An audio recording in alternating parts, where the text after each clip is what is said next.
नमस्कार, पुन्हा एकदा आपले स्वागत. मित्रांनो, शेवटी निर्णय झालाच. लाखो सरकारी कर्मचाऱ्यांची ही मोठी मागणी सरकारकडून मान्य. कर्मचाऱ्यांना नेमका काय लाभ मिळणार जाणून घ्या या व्हिडिओच्या माध्यमातून. त्याकरता हा व्हिडिओ शेवटपर्यंत पहा.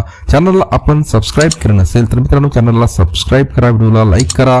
सोबतच ही मोठी बातमी आपल्या मित्र व परिवाराला सुद्धा शेअर करायला विसरू नका. मित्रांनो, शासकीय सेवेत कार्यरत असणाऱ्या सरकारी कर्मचाऱ्यांसाठी एक महत्त्वपूर्ण अपडेट समोर आली आहे.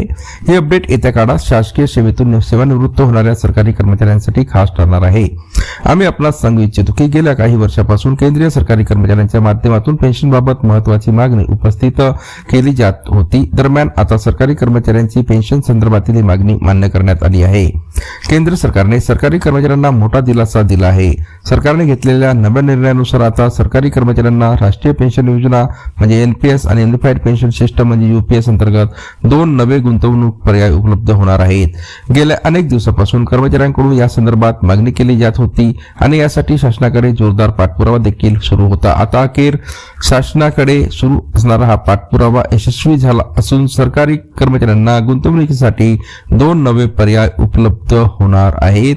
केंद्राने सरकारी कर्मचाऱ्यांची महत्त्वाची मागणी मान्य करत जीवनचक्र 75 LC 75 आणि संतुलित जीवनचक्र BLC हे 2 पर्याय अधिकृतपणे जाहीर केले आहेत. शुक्रवारी केंद्रातील सरकारने हा महत्त्वपूर्ण निर्णय घेतलेला आहे. आता सरकारी कर्मचाऱ्यांनाही गुंतवणुकीत अधिक लवचिकता मिळणार आहे. यापूर्वी विविध गुंतवणूक पर्यायांचा लाभ फक्त खासगी क्षेत्रातील कर्मचाऱ्यांनाच मिळत होता. मात्र आता केंद्र सरकारच्या कर्मचाऱ्यांनाही सेवानिवृत्ती नियोजनासाठी अधिक पर्याय उपलब्ध होणार आहेत. सरकारी कर्मचाऱ्यांसाठी नव्याने दिलेले हे पर्याय निवृत्तीनंतरचा निधी अधिक सुरक्षित, संतुलित आणि गरजेनुसार नियोजित ठेवण्यासाठी खास डिझाईन करण्यात आलेले आहे. पुन्हा भेटूया नवीन अपडेटसह पुढच्या व्हिडिओमध्ये. धन्यवाद.